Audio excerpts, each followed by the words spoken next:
ಮಧ್ಯಪ್ರಾಚ್ಯದಲ್ಲಿ America, Israel ಮತ್ತು Iran ನಡುವೆ ನಡೆಯುತ್ತಿರುವ ಭೀಕರ ಯುದ್ಧ ಇಡೀ ಜಗತ್ತನ್ನೇ ಆತಂಕದ ಮಡುವಿಗೆ ತಳ್ಳಿದೆ. ದಿನ ಬೆಳಗಾದ್ರೆ ಕ್ಷಿಪಣಿಗಳ ಅಬ್ಬರ, ಡ್ರೋನ್ಗಳ ಆರ್ಭಟದಿಂದ ಅಮಾಯಕರ ಪ್ರಾಣ ಪಕ್ಷಿ ಹಾರಿ ಹೋಗ್ತಾ ಇದೆ. ಈ ರಕ್ತಪಾತ ಯಾವಾಗ ನಿಲ್ಲುತ್ತದೆಯೋ ಎಂದು ಇಡೀ ಜಗತ್ತು ಉಸಿರು ಬಿಗಿ ಹಿಡಿದು ಕಾಯ್ತಾ ಇದೆ. ಆದರೆ ಯುದ್ಧ ನಿಲ್ಲಿಸುವ ಕ್ಷಣಗಳಾಗಲಿ, ಶಾಂತಿಯ ಭರವಸೆ ಆಗಲಿ ಸದ್ಯಕ್ಕೆ ಕಾಣ್ತಾ ಇಲ್ಲ. ಇಂತಹ ಸಂಕಷ್ಟದ ಪರಿಸ್ಥಿತಿಯಲ್ಲಿ ಈಗ ಜಗತ್ತಿನ ಪ್ರಬಲ ರಾಷ್ಟ್ರಗಳ ಕಣ್ಣು ಭಾರತದತ್ತನಿಟ್ಟಿದೆ. ಹೌದು, ಅಮೆರಿಕ ಮತ್ತು ಇರಾನ್ ನಡುವಿನ ಈ ಭೀಕರ ಯುದ್ಧವನ್ನ ನಿಲ್ಲಿಸಿ ಶಾಂತಿ ನೆಲೆಸುವಂತೆ ಮಾಡುವ ತಾಕತ್ತು ಕೇವಲ ಭಾರತಕ್ಕೆ ಮಾತ್ರ ಇದೆ ಎಂದು ಯುರೋಪಿನ ಪ್ರಮುಖ ರಾಷ್ಟ್ರ ಫಿನ್ಲ್ಯಾಂಡ್ ಹೇಳಿದೆ. ಈ ಕುರಿತು ಮಾತನಾಡಿರುವ ಫಿನ್ಲ್ಯಾಂಡ್ ಅಧ್ಯಕ್ಷ ಅಲೆಕ್ಸಾಂಡರ್ ಸ್ಟಬ್ಸ್ ಭಾರತದ ಸಾಮರ್ಥ್ಯವನ್ನ ಮುಕ್ತ ಕಂಠದಿಂದ ಶ್ಲಾಘಿಸಿದ್ದಾರೆ. ಯುದ್ಧದ ಕಾರ್ಮೋಡವನ್ನ ಕರಗಿಸಲು ಭಾರತದ ಪ್ರಧಾನಮಂತ್ರಿ ನರೇಂದ್ರ ಮೋದಿಯವರು ಮಧ್ಯ ಪ್ರವೇಶಿಸಬೇಕು ಎಂದು ಮನವಿ ಮಾಡಿದ್ದಾರೆ. ಅರೆ, ಜಗತ್ತಿನಲ್ಲಿ ಎಷ್ಟೋ ಬಲಿಷ್ಠ ರಾಷ್ಟ್ರಗಳಿರುವಾಗ ಫಿನ್ಲ್ಯಾಂಡ್ ಕೇವಲ ಭಾರತದತ್ತ ಯಾಕೆ ಬೆರಳು ಮಾಡಿ ತೋರಿಸ್ತಾ ಇದೆ? ಅಮೆರಿಕ ಮತ್ತು ಇರಾನ್ ನಡುವೆ ಭಾರತ ಹೇಗೆ ಶಾಂತಿ ಸಂಧಾನ ನಡೆಸಬಲ್ಲದು? ಫಿನ್ಲ್ಯಾಂಡ್ ಅಧ್ಯಕ್ಷ ಅಲೆಕ್ಸಾಂಡರ್ ಸ್ಟಬ್ಸ್ ರವರು ಪ್ರಧಾನಿ ಮೋದಿ ಅವರಿಗೆ ದೂರವಾಣಿ ಕರೆ ಮಾಡುವಂತೆ ಅಮೆರಿಕದ ಅಧ್ಯಕ್ಷ ಡೊನಾಲ್ಡ್ ಟ್ರಂಪ್ ರವರಿಗೆ ಸಲಹೆ ನೀಡಿದ್ಯಾಕೆ ನೋಡೋಣ ಬನ್ನಿ. ಫಿನ್ಲ್ಯಾಂಡ್ ಅಧ್ಯಕ್ಷರ ವಿಶ್ವಾಸ, ಭಾರತಕ್ಕೆ ಶಾಂತಿ ದೂತನ ಪಾತ್ರ. ಮಧ್ಯಪ್ರಾಚ್ಯದಲ್ಲಿ ಇಸ್ರೇಲ್ ಮತ್ತು ಇರಾನ್ ನಡುವೆ ಆರಂಭವಾದ ಕಿಡಿ ಈಗ ಅಮೆರಿಕದ ನೇರ ಪ್ರವೇಶದಿಂದಾಗಿ ಮಹಾಯುದ್ಧದ ಸ್ವರೂಪ ಪಡೆದುಕೊಂಡಿದೆ. ಜಾಗತಿಕ ತೈಲ ಪೂರೈಕೆಯಲ್ಲಿ ಅಡ್ಡಿಯಾಗಿದ್ದು ಜಾಗತಿಕ ಆರ್ಥಿಕತೆಯ ಮೇಲೂ ಇದು ಗಂಭೀರ ಪರಿಣಾಮ ಬೀರಲಾರಂಭಿಸಿದೆ. ಇದೇ ವೇಳೆ ಭಾರತಕ್ಕೆ ಭೇಟಿ ನೀಡಿದ್ದ ಫಿನ್ಲ್ಯಾಂಡ್ ಅಧ್ಯಕ್ಷ ಅಲೆಕ್ಸಾಂಡರ್ ಸ್ಟಬ್ಸ್ ಅವರು ಭಾರತದ ಪಾತ್ರದ ಬಗ್ಗೆ ಅತ್ಯಂತ ಮಹತ್ವದ ಹೇಳಿಕೆ ನೀಡಿದ್ದಾರೆ. ಜಾಗತಿಕ ಮಟ್ಟದಲ್ಲಿ ಅಮೆರಿಕ ಮತ್ತು ಇರಾನ್ ನಡುವೆ ಕದನ ವಿರಾಮ ಘೋಷಣೆ ಆಗಬೇಕಾದರೆ ಅದರಲ್ಲಿ ಭಾರತ ಅತ್ಯಂತ ನಿರ್ಣಾಯಕ ಪಾತ್ರವನ್ನು ವಹಿಸಬಲ್ಲದು. ಭಾರತದ ವಿದೇಶಾಂಗ ನೀತಿ ಮತ್ತು ಎಲ್ಲಾ ದೇಶಗಳೊಂದಿಗಿನ ಅದರ ಉತ್ತಮ ಬಾಂಧವ್ಯ ಈ ಬಿಕ್ಕಟ್ಟನ್ನ ಶಮನ ಮಾಡಲು ದೊಡ್ಡ ಅಸ್ತ್ರವಾಗಲಿದೆ ಎಂದು ಅವರು ವಿಶ್ವಾಸವನ್ನ ವ್ಯಕ್ತಪಡಿಸಿದ್ದಾರೆ. ಇತ್ತೀಚೆಗಷ್ಟೇ ನವದೆಹಲಿಯಲ್ಲಿ ನಡೆದ ರಾಯ್ಸೀನಾ ಡೈಲಾಗ್ 2026 ಕಾರ್ಯಕ್ರಮದಲ್ಲಿ ಭಾಗವಹಿಸಿದ ಫಿನ್ಲ್ಯಾಂಡ್ ಅಧ್ಯಕ್ಷರು ಭಾರತದ ಆರ್ಥಿಕತೆ ಬೆಳವಣಿಗೆ ಮತ್ತು ರಾಜತಾಂತ್ರಿಕ ಶಕ್ತಿಯನ್ನ ಕೊಂಡಾಡಿದರು. ಪ್ರಧಾನಮಂತ್ರಿ ನರೇಂದ್ರ ಮೋದಿ ಅವರೊಂದಿಗೆ ದ್ವಿಪಕ್ಷೀಯ ಮಾತುಕತೆ ನಡೆಸಿದ ಬಳಿಕ ಮಾತನಾಡಿದ ಅವರು, ಭಾರತ ಈಗ ಕೇವಲ ಒಂದು ಪ್ರಾದೇಶಿಕ ಶಕ್ತಿ ಅಲ್ಲ, ಅದೊಂದು ಜಾಗತಿಕ ಶಕ್ತಿ. ಇರಾನ್ ಮತ್ತು ಅಮೆರಿಕದಂತಹ ಬದ್ಧ ವೈರಿಗಳನ್ನೇ ಒಂದು ಟೇಬಲ್ ನಡಿ ಕೂರಿಸಿ ಶಾಂತಿ ಮಾತುಕತೆ ನಡೆಸುವ ತಾಕತ್ತು ಭಾರತಕ್ಕಿದೆ ಎಂದು ಹೇಳಿಕೆ ನೀಡಿದ್ದಾರೆ. ಇದು ಕೇವಲ ಫಿನ್ಲ್ಯಾಂಡ್ನ ಅಭಿಪ್ರಾಯ ಮಾತ್ರವಲ್ಲ, ಯುರೋಪಿನ ಅನೇಕ ರಾಷ್ಟ್ರಗಳು ಇದೇ ನಿಲುವನ್ನು ಹೊಂದಿವೆ.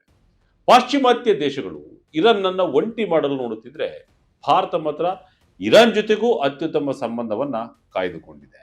ಇದುವೇ ಈಗ ಶಾಂತಿ ಸಂಧಾನಕ್ಕೆ ಪ್ರಮುಖ ಸೇತುವೆಯಾಗಲಿದೆ ಎಂದು ಫಿನ್ಲ್ಯಾಂಡ್ನ ಲೆಕ್ಕಾಚಾರ. ಭಾರತದ ರಾಜತಾಂತ್ರಿಕ ನಡೆ, ಇರಾನ್ ನಾಯಕರ ಜೊತೆ ಮಾತುಕತೆ.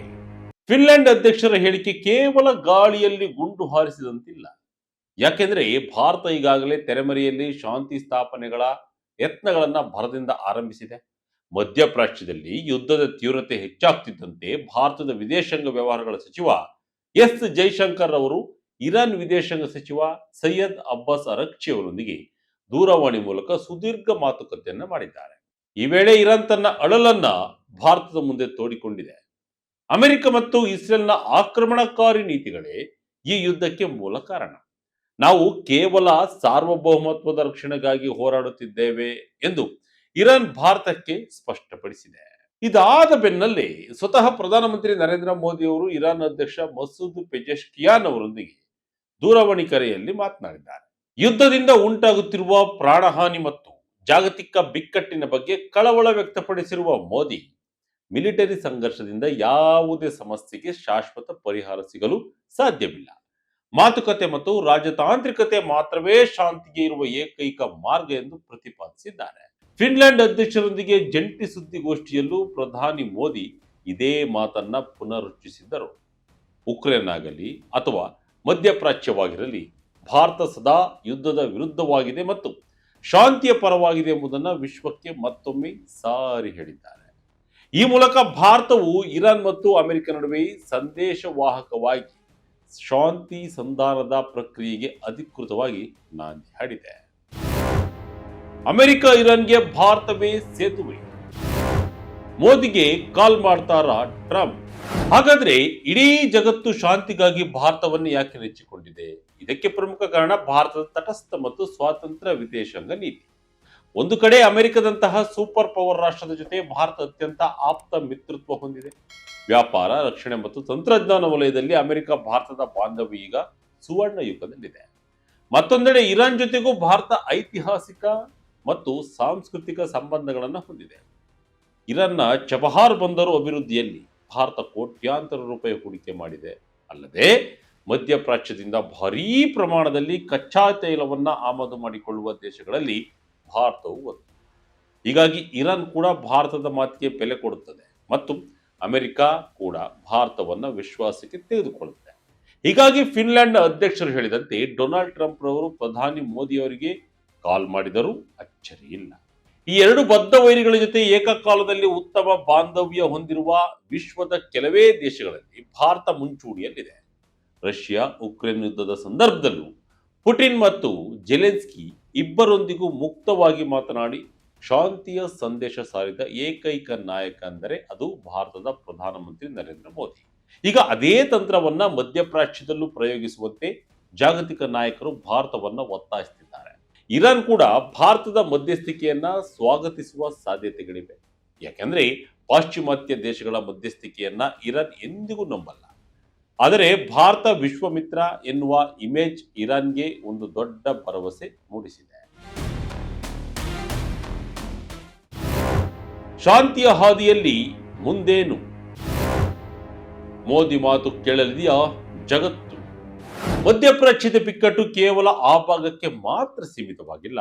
ಹಾರ್ಮುಜ್ ಜಲಸಂಧಿಯ ಮೂಲಕ ಸಾಗುವ ಜಾಗತಿಕ ಕಚ್ಚಾ ತೈಲ ಪೂರೈಕೆಗೆ ಭಾರಿ ಅಡಚಣೆಯಾಗಿದೆ. ಇದರಿಂದಾಗಿ ಪೆಟ್ರೋಲ್ ಡೀಸೆಲ್ ಬೆಲೆಗಳು ಗಗನಕ್ಕಿರುವ ಭೀತಿ ಎದುರಾಗಿದೆ. ಜಾಗತಿಕ ಆರ್ಥಿಕತೆ ಈಗಾಗಲೇ ಹಣದುಬ್ಬರದ ಹೊಡೆತಕ್ಕೆ ಸಿಲುಕಿ ನರಳುತ್ತಾ ಇದೆ. ಈ ಯುದ್ಧ ಹೀಗೇ ಮುಂದುವರಿದರೆ ಮೂರನೇ ಮಹಾಯುದ್ಧದ ಕಿಡಿ ಹೊತ್ತಿಕೊಳ್ಳುವ ಅಪಾಯವು ಕಣ್ಣ ಮುಂದೆಯೇ ಇದೆ. ಹೀಗಾಗಿಯೇ ಫಿನ್ಲೆಂಡ್ ಸೇರಿದಂತೆ ಯುರೋಪಿನ ಹಲವು ದೇಶಗಳು ಭಾರತದಂತಹ ವಿಶ್ವಾಸಾರ್ಹ ದೇಶದ ಮೊರೆ ಹೋಗಿವೆ. ಆದರೆ ಈ ಹಾದಿ ಅಂದುಕೊಂಡಷ್ಟು ಸುಲಭ ಇಲ್ಲ. ಡೊನಾಲ್ಡ್ ಟ್ರಂಪ್ ಅವರಂತಹ ಆಕ್ರಮಣಕಾರಿ ನಾಯಕ ಅಮೆರಿಕದ ಅಧ್ಯಕ್ಷರಾಗಿರುವಾಗ ಅವರನ್ನ ಶಾಂತಿ ಮಾತುಕತೆಗೆ ಒಪ್ಪಿಸುವುದು ದೊಡ್ಡ ಸವಾಲು. ಹಾಗೆಯೇ ಇಸ್ರೇಲ್ ಮೇಲಿನ ಸೇಡಿನ ಜ್ವಾಲೆಯಲ್ಲಿ ಬೇಯುತ್ತಿರುವ ಇರಾನ್ನನ್ನ ಏಕಾಏಕಿ ತಣ್ಣಗಾಗಿಸುವುದು ಕೂಡ ಕಷ್ಟದ ಕೆಲಸವೇ. ಆದರೆ ಅಸಾಧ್ಯವಾದುದನ್ನು ಸಾಧಿಸುವುದೇ ಭಾರತದ ರಾಜತಾಂತ್ರಿಕತೆಯ ಹೆಗ್ಗಳಿಕೆಯಾಗಿದೆ. ಸದ್ಯಕ್ಕೆ ಪ್ರಧಾನಮಂತ್ರಿ ನರೇಂದ್ರ ಮೋದಿ ಮತ್ತು ಎಸ್ ಜೈಶಂಕರ್ ಅವರ ತಂಡ ಎರಡೂ ದೇಶಗಳ ನಾಯಕರೊಂದಿಗೆ ನಿರಂತರ ಸಂಪರ್ಕದಲ್ಲಿದ್ದಾರೆ. ಫಿನ್ಲ್ಯಾಂಡ್ ಅಧ್ಯಕ್ಷರು ಹೇಳಿದಂತೆ ಭಾರತ ನಿಜಕ್ಕೂ ಈ ಬಿಕ್ಕಟ್ಟನ್ನು ಬಗೆಹರಿಸಿ ಕದನ ವಿರಾಮ ಘೋಷಿಸುವ ಯಶಸ್ವಿಯಾದರೆ ಅದು ಜಾಗತಿಕ ಮಟ್ಟದಲ್ಲಿ ಭಾರತದ ಪ್ರತಿಷ್ಠೆಯನ್ನು ಮತ್ತಷ್ಟು ಎತ್ತರಕ್ಕೆ ಕೊಂಡೊಯ್ಯುವುದರಲ್ಲಿ ಯಾವುದೇ ಅನುಮಾನವಿಲ್ಲ. ಶಾಂತಿಗೆ ಭಾರತವೇ ಆಶಾ ಕಿರಣ, ಮಾತು ಕೇಳುವ ದೇಶವೇ ಜಾಣ. ಒಟ್ಟಿನಲ್ಲಿ ಯುದ್ಧದ ಕಾರ್ಬೋರ್ಡ್ಗಳ ನಡುವೆ ಭಾರತ ಒಟ್ಟು ಆಶಾ ಕಿರಣವಾಗಿ ಹೊರಹೊಮ್ಮಿದೆ.